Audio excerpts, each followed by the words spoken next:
அம்மாக்கள்லாம் நாங்கள் அழகுபடுத்தி கொண்டு எங்களை கண்டு ஒன்று தலையில் மாறி எடுத்துக்கொண்டு தயாராகி கொண்டிருக்கிறாங்க பேசுகிறதுக்கு. இப்போ பார்த்திங்கன்னா அழகா சுலகுகள் மற்றும் பலவிதமான சமையல் உபகரணங்கள் பாய்கள் எல்லாம் இங்கே இருக்குது. அம்மாட்ட நாங்கள் பேசி பார்க்கலாம்.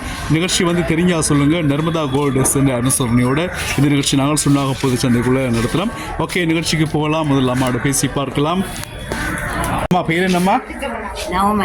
நவமலர் அம்மா, கொஞ்சம் மைக்க கிட்ட பிடிங்கோ. எங்களை கண்டுட்டு தலையில் அழுத்து நீங்கள் கையால் சீப்பை விட அழகாக அழுத்துருக்குறீங்க.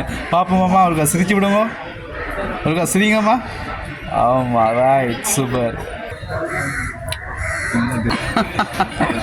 நன்றி நன்றி நன்றி. நாங்கள் ஒருவரோட கதைக்க அது ஒரு புளிப்புத்தன்மை மாதிரி இருக்கும். ஒரு 4-5 பேரோட கதைச்சு கொண்டு கேட்கலாம். அது என்னென்ன இது ரெண்டு நாங்கள் ஒரு நல்ல ஆற்றல்கள் சிந்தனைகளை வளர்த்துக்கொள்ளணும். பழக ஒரு ஆள் பழகினதுக்கு பிறகு தான் அவர் என்ன ஒரு பண்பு ஏதோ ஒரு விலங்கு அதை பழக பாலம் அதான் சொல்லுவாங்க. ஒரு ஆட்டு பழகைக்கு அவர் குணம்ங்கிறது பழக தான் தெரியும். அதுக்கு அதான் இந்த பழக பாலம் பிடிக்கும். என்னதான் பழகினாலும் காலம் போக அதில் உண்மையான தன் முழங்கு போக தான் அதில் தன் முழங்கு வழி தொடர்ந்து அவரோட நீடிக்கலாமா அல்லது இல்லை முடிக்கலாமா? நர்மதா கோல்டு சென்டர் அனுசரணையோடு தெரிஞ்ச சொல்லுங்க நிகழ்ச்சியோடு இருக்கிறோம். இப்போ வந்து நான் அவங்களோட கேட்குற கேள்வி வந்து என்ன சொன்னால், பழக பாலம் புளிக்கும்னு சொல்லுவாங்க இல்லையா? ஒரு பழமொழி உண்டா, என்ன அர்த்தம் பண்ண? பழக பாலம் புளிக்கும்னா ஒரு ஆளை பற்றி வந்துட்டு ஒரு ஆள்கிட்ட பழகினா தான் அவரோட குணங்கள் அது இதுகள் அவளை பற்றி தெரியும். தெரியக்குள்ள அப்போ தான் நம்மளுக்கு விளங்கும் யார் எப்படி என்னோட.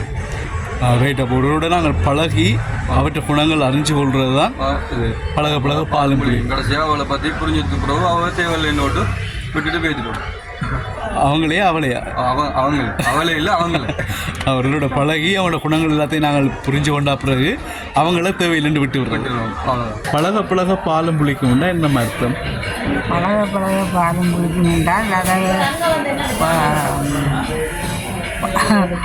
பழகி இருந்து போட்டு துன்பம் செய்ய வேண்டாம் தான் சொல்கிறது. பழக கிட்டப்படிங்க, மைக்க கிட்டப்படிங்க, வாய்க்கு கிட்டப்படிங்க. என்னென்ன பழக பாலம் குளிக்கும் என்றால் அது அந்த சேர்ந்து புத்திமையாக தெரிஞ்சு போட்டு வந்து அதுக்குள்ள குழுவல்கள் கோபங்கள் வந்தால் சொல்கிறோம்.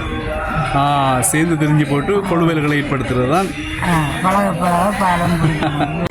ஓகே ஃப்ரெண்ட்ஸ், இன்றைக்கு நாங்கள் சந்தோஷமாக சொன்னால் புதுச்சந்தைக்குள்ளே வந்து நர்மதா கோல்டு சென்டர் அனுசரணையோடு சில கேள்விகளோடு நாங்கள் இருந்தோம். பொதுவாக பழக பாலம் புளிக்கும் அப்படின்னு சொன்னால் அர்த்தம்னு சொல்லி நிறைய பேரை கேட்டிருந்தோம்.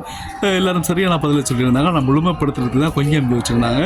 என்னதான் நாங்கள் எல்லோரோட பழகினாலும் என்ன விஷயங்களை நாங்கள் ஈடுபட்டாலும் அது ஒரு காலத்துக்கு பிறகு சலிப்புத்தன்மையை ஏற்படுத்தும். அதனால தான் அந்த சலிப்புத்தன்மையை ஏற்படுத்துறதால பழக பாலம் புளிக்கும்னு சொல்லி எங்களோட முன்னோர் வந்து சொல்லியிருக்காங்க. ஓகே ஃப்ரெண்ட்ஸ், மீண்டும் சந்திக்கலாம். தெரிஞ்சால் சொல்லுங்கள் நிகழ்ச்சியோடு அது வரையில் விடைபெறுகிறோம். நன்றி, வணக்கம்.